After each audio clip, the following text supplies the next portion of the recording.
Well, 2025 certainly has been a good time to stand up for Canada. And who better to cap it off than my guest this week on Brio TV, the podcast?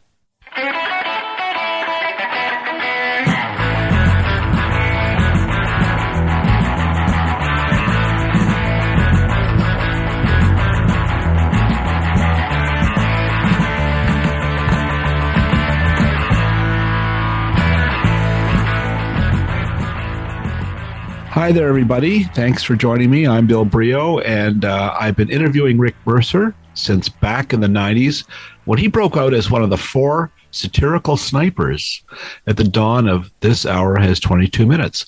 Rick has a brand new comedy special premiering December 28th on CBC, and it's called Rick Mercer Stand Up for Canada. It was taped before a sold-out crowd in St. John, New Brunswick, as part of a 20-city tour right across Canada. Mercer acts as the MC, he does his own stand-up set, and then he throws the show over to some upcoming comics, Sophie Buddle, Mayce, Galoni, and Julie Kim. He's traveled with him all across Canada. These three comics, they're very, very funny. Here to tell us all about it is the man himself, Rick Mercer. You know, I'm looking into your office, and I'm looking, and it looks to be a caricature of the four of you from back in the day. Is that a Roy Peterson caricature from the BC? No, that's that is the Halifax Chronicle Herald. What was his name? McKinnon. Oh, fantastic, McKinnon. I don't have much paraphernalia. Pretty much the only paraphernalia is in this office. And, I had tons of it, but there's very little of it. And there's your cover story. Oh, cool. Wow. Who are these funny guys? And that's also the only paraphernalia that's in my shed where I write these days. Well, because it was all downhill after that. Right. Once you're on the cover of TV Guide and you have a hit show, there it is right there. TV Guide was the television Bible.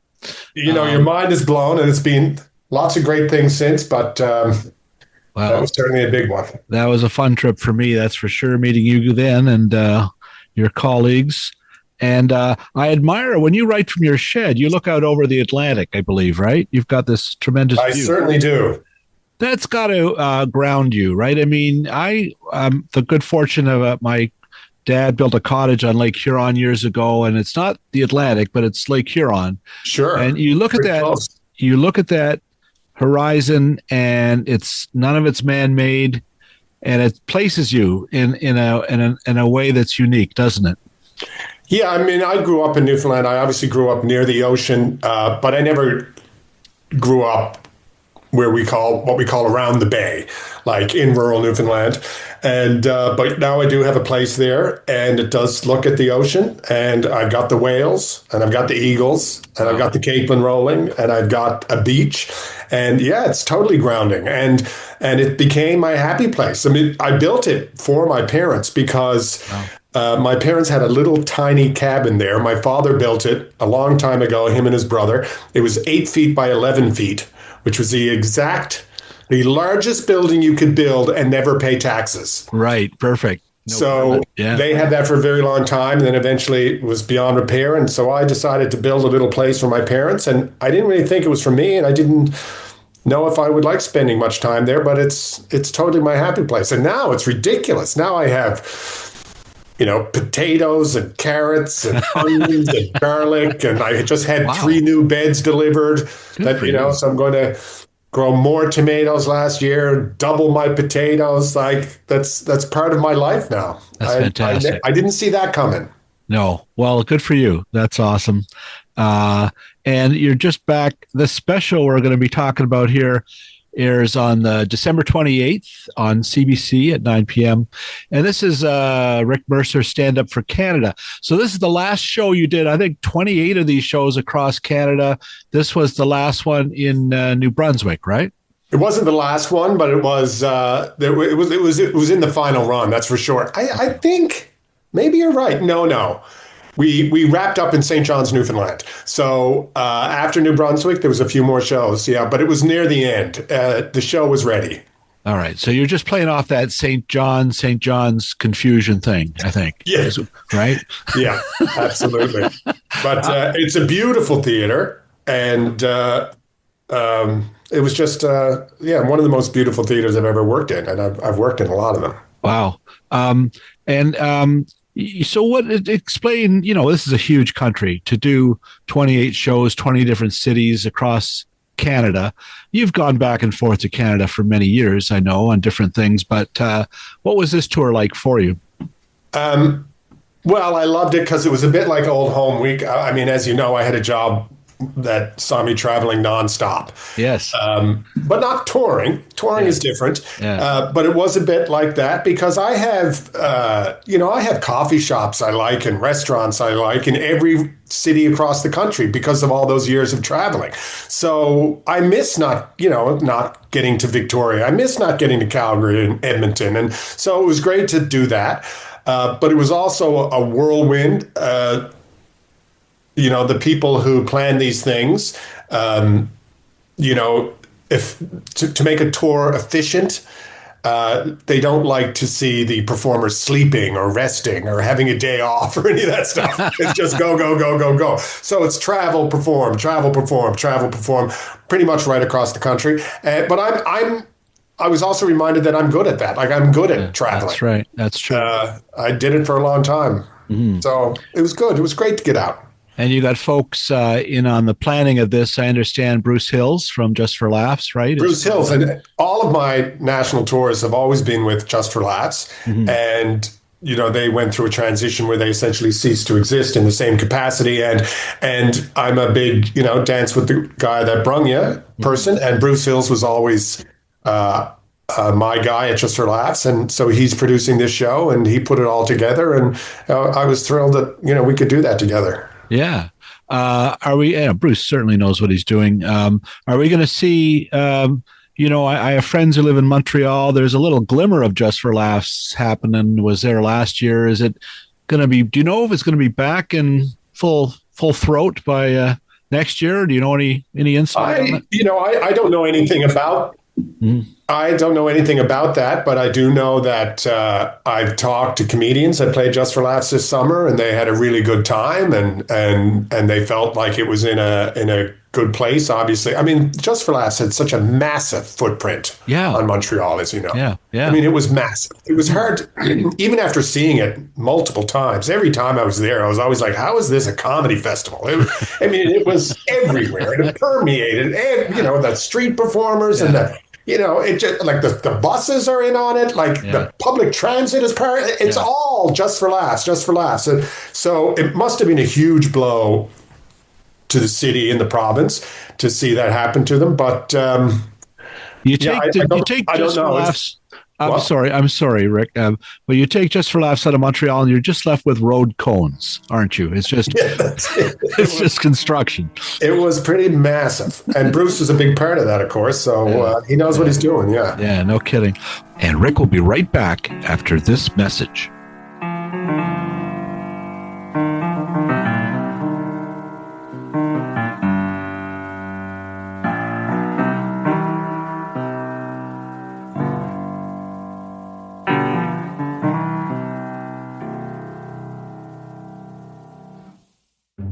Time once again to check in with Emily Gagne at Hollywood Suite. Emily, it's the most wonderful time of the year. Look at you. I know. I had to put my Santa hat on because we have lots of festive favorites on Hollywood Suite this month. Festive favorites. Usually you guys zig when everyone else zags. So what does that mean? What kind of festive favorites do you have?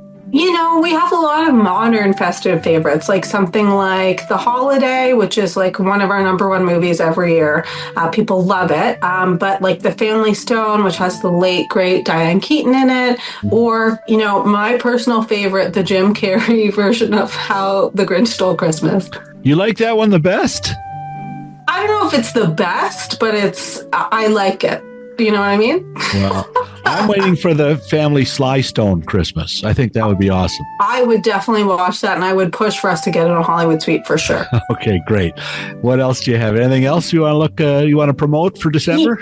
I think we've got a lot of cozy comfort movies like Mamma Mia or Field of Dreams, just movies that you love to watch when you're home with your family and just, want to have a night in. So whether you're celebrating or just keeping it easy, we got something for you. All right. Well, it sounds perfect. Emily, you have a Merry Christmas, and we'll see you in the new year. Happy New Year, Bill. Take care.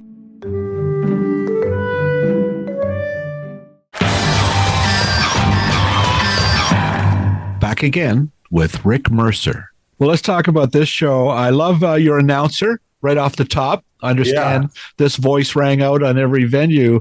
The former Prime Minister, the Canada's greatest Prime Minister, in the opinion of my children who are in their 30s, Jean Chretien. That's pretty cool. That was good. Did you make that phone call? How did that happen? I've had some good ideas in my time, and I was just on a production call, probably, I don't know when, maybe a month before we went out on the road, and we were just going over various logistics, and there was this woman who we toured with who was originally from Australia, and I hadn't met her yet, and she said, voice of God, do you have any thoughts? And of course, you and I know, but maybe not everyone watching would know that, the voice of God is that person that comes on and says, please put your cell phones away. The show's about to start. No recording, no photographs. And I just said it kind of as a quip. I said, voice of God, that would be Jean Chretien. And a few people on the line chuckled, but her coming from Australia, she just said, okay, and does he have an agent, or should you contact the agent? And I said, I don't think he has an agent. I think I'll have to contact him myself. Wow. And I did. I called his guy, Bruce, who I know, and he said, hang on. And I guess he was there with Mr. Chretien at the time. And then he came back on. He said, yeah, sure, he'll do it.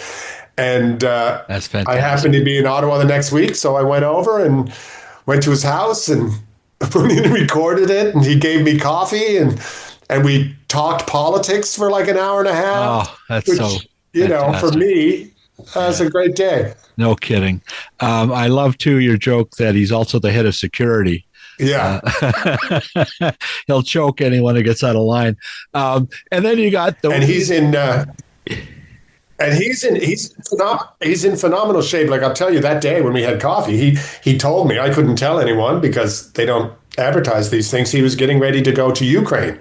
And he did. Wow. And, anyone who's curious, I mean, getting into Ukraine is incredibly difficult. You take this train, this blacked out train that goes forever, and it's just like there's no first class. It's like it's hard work, and it's a long journey. And he did it.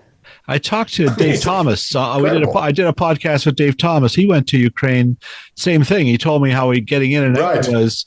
You get in. There's 5 or 6 different vehicles, and he was riding with, guys who were like high-ranking military people. It does sound rather intimidating. So hats off to Jean Chretien. He's not a young man. That's fantastic. Well, and then you have your the introducing the special. We're going to see a little bit of music from Trooper. I just thought that was amazing too. When you hear about Trump or others who use rock music at their political rallies and they don't even have permission. This is a show where you had to have a Canadian band play that a few notes, right? Trooper has been my walk-on music for well over 25 years. Yeah. I don't appear without Trooper playing. And I've even been in situations where they go like, oh no, we've got, this song or that song. And it's like, it's always Trooper. And because of that, I have I got to know Ray McGuire, and I actually inducted Trooper into the Music Hall of Fame. Fantastic. But I tell you, it was also very smart because if you play Trooper in any theater in this country and you blast it, people start to clap. Right. What are you going to sit there? You're going to sit there in a bad mood when Raise a Little Hell plays? Well, was there ever a better time for a song called Raise a Little Hell? right? Yeah. I mean, so perfect. So let's look at my job. I got Jean Chretien telling people to turn off their cell phones. Photography is not permitted, right? And then followed by Trooper, and then lights flashing, and then I walk on, and my job is half over. Yeah, it's perfect. Nicely done. And then away you go. Now you weren't, you started out doing one-man shows when you were very, very young and made a name for yourself, writing and starring in all of these things, and then 22 Minutes, of course. But stand-up wasn't your first move in terms of performance, right? So no, not even close. Yeah, I was in my 20s on television with a TV show, 22 Minutes, before I ever saw stand-up. Amazing. We just didn't have it in Newfoundland. So, and I feel like this stand-up special is the culmination of the various tours I've done. My kind of journey to become a stand-up. The first time I went out on one of these tours, I was just the guy introducing the acts, and I thought I got to do what they're doing. This is ridiculous. There's 1,500 people out there, and I'm not doing stand-up, and they're here for stand-up. And so every time I've gone out, I've increased my stand-up quotient. And this is the first time I've truly headlined, even though Sophie Buddle closed the show. Right.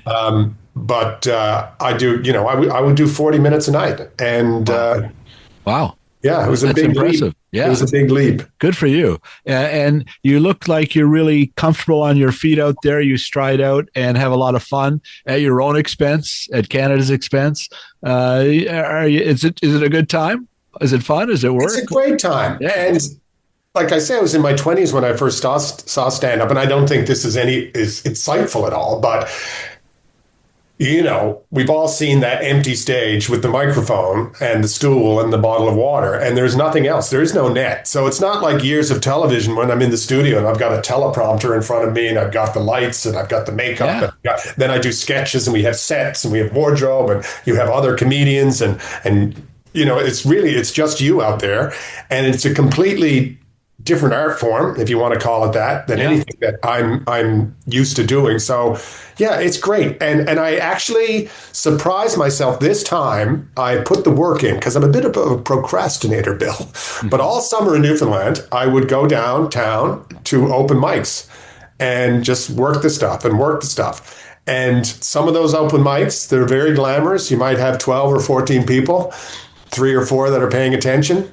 There's like 6 comic. Right. Yeah. And you go up and do your 8 minutes or 6 minutes or whatever. And I did that a lot over the summer. And so when we opened in Victoria, I felt ready and I felt comfortable. And that just, increased as we moved across the country. Well, it shows, you look really comfortable, and it's hard. Anybody's ever tried this, it's you and the mic and the jokes, right? And I used to do some stand-up when I was back in my early 20s with a friend. It was easier when there was 2 of you, because it could be the other guy's fault, Right. Just give him a look. Right. But I remember we did some shows at this place, the Stonehouse in Scarborough, and we got the 7 drunk. We had all our friends the first night, we did well. And then the second night, it was just these 7 drunks. And the third night, these 7, these guys. So by the 5th night, I'm like, anybody see a good movie lately? Anybody reading any good books? And there was a voice at the back, I'm reading one now. Only funny line in anything we ever did was from someone else, That's great. It's not easy. Don't go away. Rick will be right back.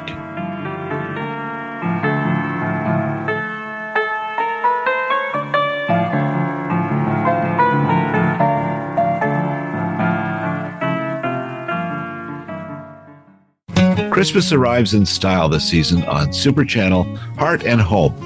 What have they got? Well, the Super Channel original series Crossroads Springs premieres December 24th. Dynamic duo Candace Cameron Bure and Cameron Matheson star in another sweet Christmas only on Super Channel starting December 19th.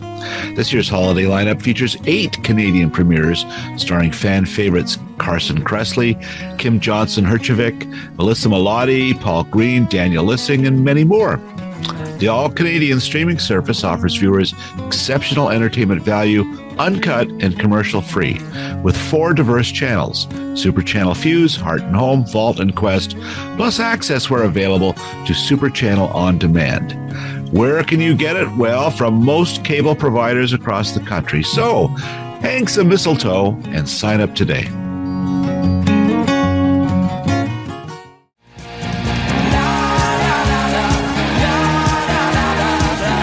And we're back with Rick. Now, the guys that you admire, are you a fan of Mark Maron? There's a couple of specials lately. Eddie Murphy and Mark Maron both had Netflix specials, but is there stand-up performers that you've always really... I love Bill Burr. I love anyone who's comfortable up there. One of my favorite comedians was the late, great Tim Steeves, who worked with me for years as a writer on the show. Yeah. And actually, Tim was giving me notes on stand-up right up till wow, very died very young when he died. Yeah. He was giving me notes, and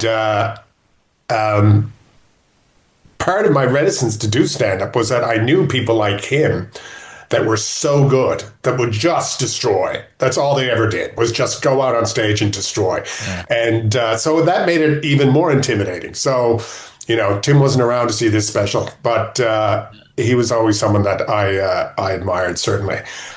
Anyone who's comfortable out there is great. Yeah, for sure. Yeah. Exactly. What was it about this particular show? Obviously, we're at a time when, sovereignty is being threatened. I mean, this is serious. It is an elbows up time. And, was there a specific, you're there to entertain and make people laugh, but obviously you probably had a more of an agenda than that to this show, right? Yeah, I think so. I to be clear, it's not a dunk on the United States show. I think that would be, well, they're doing that themselves. And, I only mentioned Donald Trump's name once. And I just refer to him a few times. And then there's a couple of other terms I use. But it's not about him, as you well know. Right. But it very much is about celebrating the country, and it is a tricky time. I mean, there's no doubt about it. It's one thing for me. I'm a semi-retired showbiz guy who now does stand-up and writes books. But if you're in the steel business, or if you're a farmer, or if you're in the auto business in Ontario, you're terrified, and rightly so. So it's a very difficult time, but. There's no real light at the end of the tunnel. You can't negotiate with this guy. Doesn't matter what he says. Right. They could sign a deal tomorrow. It doesn't matter. It'll be gone the next Wednesday. It's a very disconcerting time. There's no doubt about it. But we do have to stick together. We got to do whatever we can do. When people talk about Buy Canadian, they go, well, that's not going to replace, our historic trade with the United States. No, it's not, but it's something. And I think it's good for the soul. And it's good for just the overall mood in the country. All of those things are important. So, and I think, I'm thrilled that people came to see the show. Mm-hmm. I really am. But we sold 40,000 tickets in 48 hours. Wow. Obviously, there's something going on, and I'm just glad to be part of it. Do you think also, Rick, that we're inundated? Everybody has a phone, and we're looking at them all the time, and social media. There's all these things pop up, and there's some guy you never heard of telling you, here's a fact, and it's about some politician, and they just found out they did this or did that. So much fake news, it makes your head spin. And is it maybe for Canadians, the only place to kind of get the truth is sitting and watching stand-up comedians talk to them? It seems like there's more honesty in that arena than almost anywhere else. I don't know, but I know exactly what you're talking about. And I think we all know people who've gone through some, let me use my words carefully here, some transitions of belief in the last 15 years or 5 years. And, I have people who are friends that are constantly posting things that are just patently untrue. Right. And it's a straight pipeline from these things that are patently untrue to then things that seem somewhat absurd, like, the chemtrails and the geoengineering all our weather and causing hurricanes and stuff. It's difficult because your platform and it's out there, and there's just so much misinformation. It's not like I'm the first person to say it, but all this thing that was going to make us, give us all the information in the world at our fingertips has made us profoundly stupid. It's it's very unsettling. And I remember, like, we were a family that didn't have an encyclopedia, and my father was an encyclopedia salesman as a young man, and he was a big fan of them. Thought they were great, but we couldn't afford one. And he'd say, "There's one at the library. If you ever need to look anything up, that's where you go." And then I'm like down the street at my friend's house, and they've got like 2 sets of encyclopedias, and I was like, oh, well, they have all this. Like, they don't have to wait and go to the library; they can just look it up whenever they want. And that's what, when the internet came along, I thought, well, this is the great equalizer. Right. Now we're all the same, and except now, yes, you can look it up, but it's not going to be like the encyclopedia. No. We God knows what you're getting. In our house, we had the encyclopedia A to F. Whatever the first 3 books you got for free at Loblaws, Right. Those are the books. So I knew I was quite well. I was an expert from all the way up to F, and then it was not a good story. But just like a guy like George Carlin back in the day, like, he obviously had a point of view and came from a perspective, but it just seemed like bracing truth based in common sense, at least, and that's what you hope to hear sometimes from comedians, right? What I noticed about Carlin, and I was a fan of Carlin's, obviously, but I think in the 90s, and I'm grown at that point, and I was a fan of Carlin's work, but it was like I was a fan of his work, of his technique and his delivery and all of that stuff, but I felt the material was quite dated, quite frankly, and now that same stuff is no longer dated. It's bang on. It's entirely relevant. It's interesting how, unfortunately, things, come around again. Some things. It is weird. Yeah. But occasionally a Carlin clip will go around that's like it was written 5 minutes ago. I know, it's crazy. And Rick will be right back after this message.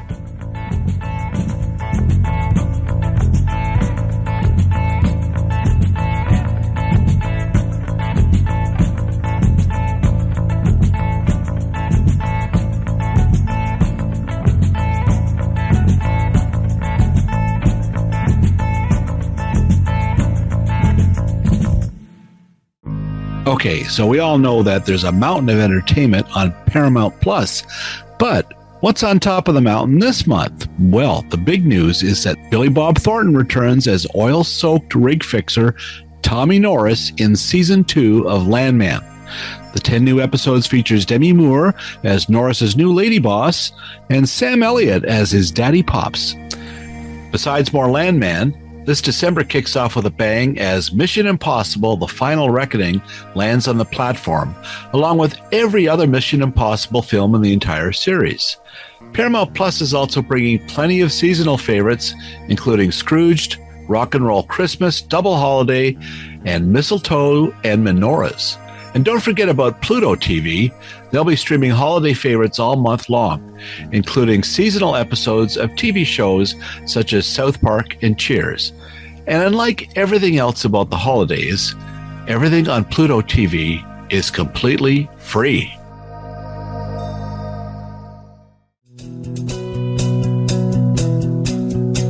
Back again with Rick Mercer. Talk to me a bit about Sophie Buddle. You mentioned her from Montreal.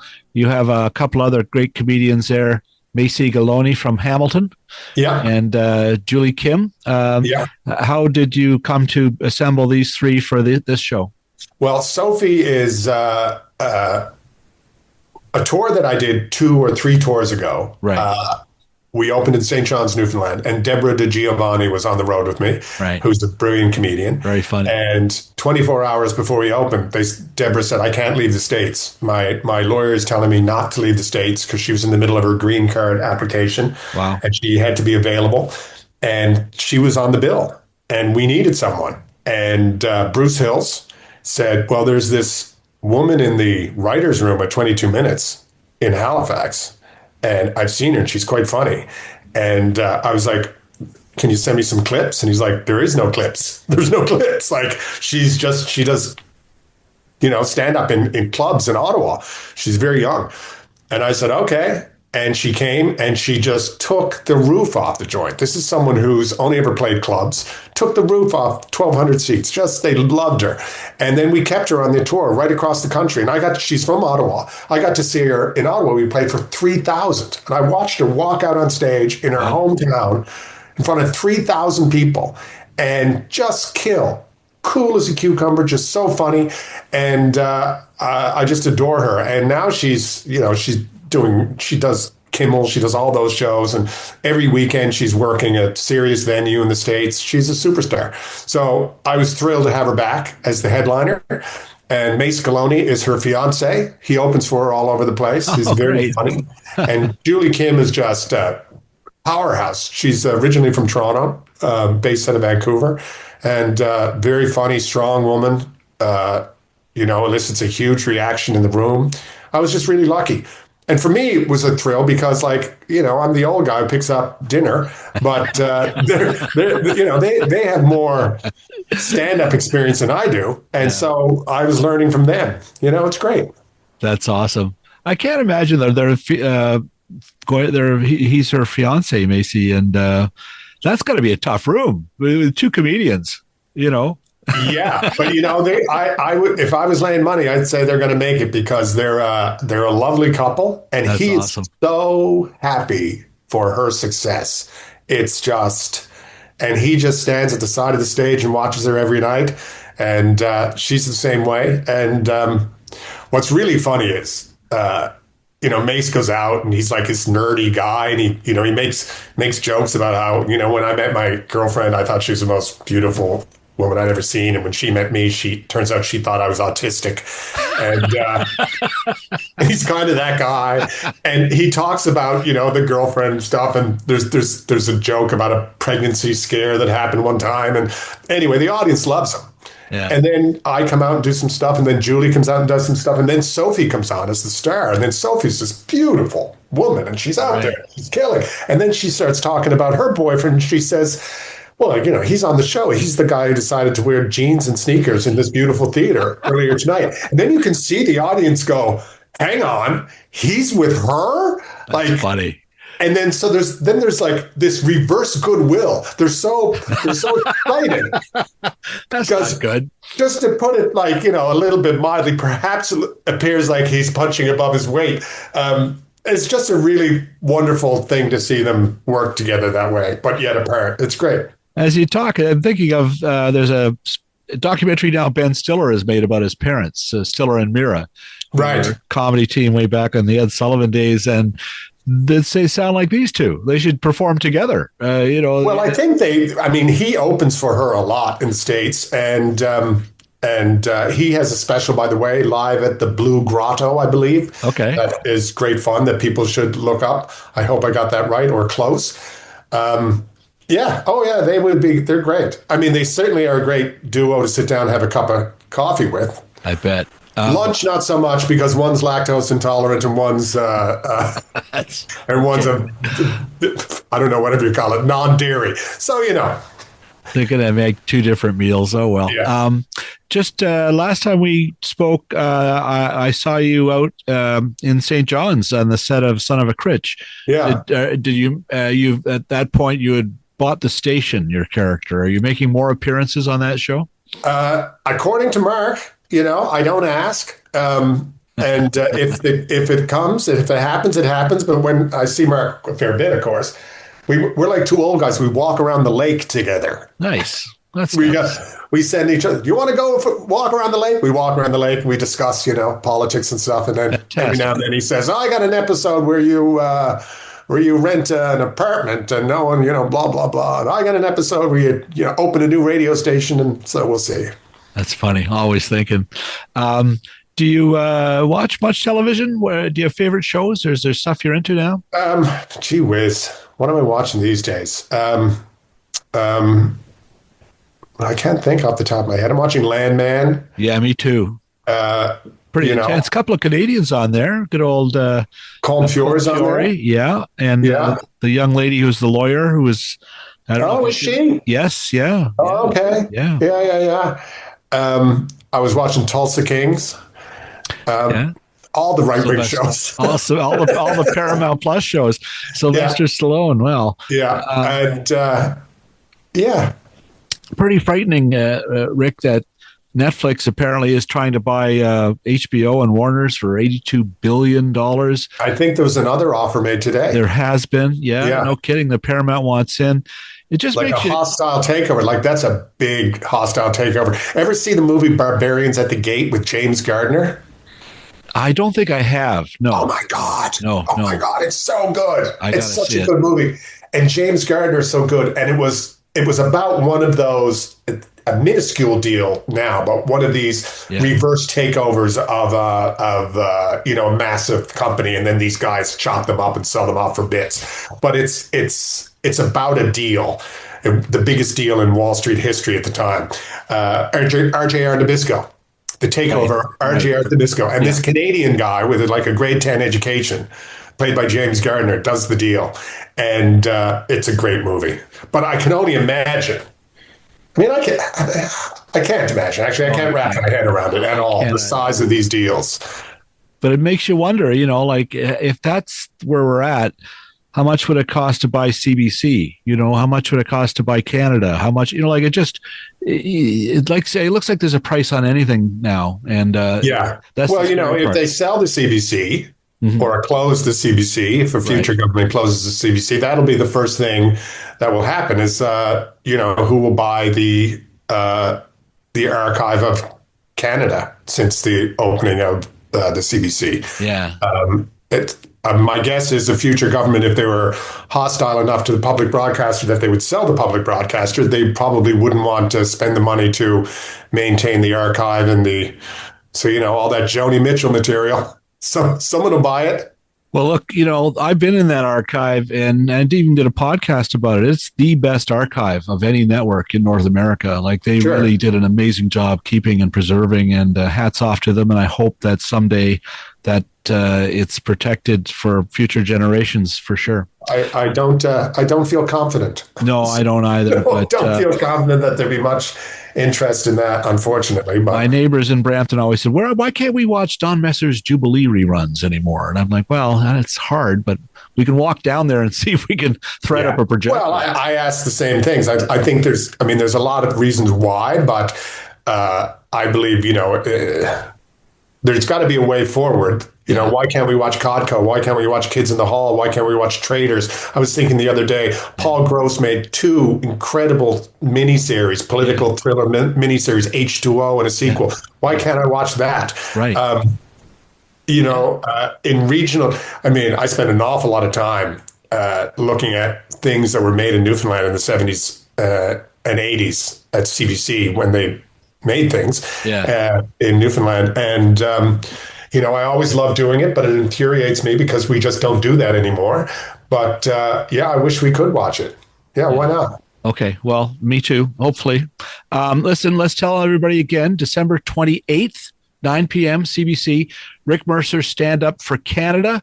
It's going to be, you can watch it live then or see it on CBC Gem anytime after. Stream it.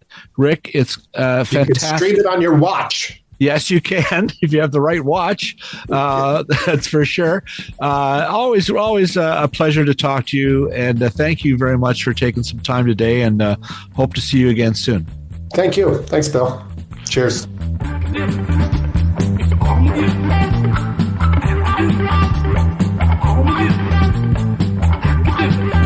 My thanks again to Rick Mercer. Good friend of the podcast, good friend to me, and after the network premiere of Stand Up for Canada, you can catch it again anytime on demand at cbc.gem. Thanks as always to Phil Hung, who has been standing up for this podcast since we started this thing in 2019. Kudos as always to the fine musicians who make the music heard here at this Brio.tv site. They are, of course, BJ Del Conte and Paul Boudreau and the rest of the Crispy Critters, as well as the late, great Stephen Dudley. Finally, thanks to you, listener. If you like what you heard, spread the word and, subscribe. Subscribe now to this podcast. Subscribe to my newsletter. It's all free. And you'll find links to both at brio.tv. I'm Bill Brio. Thanks for listening.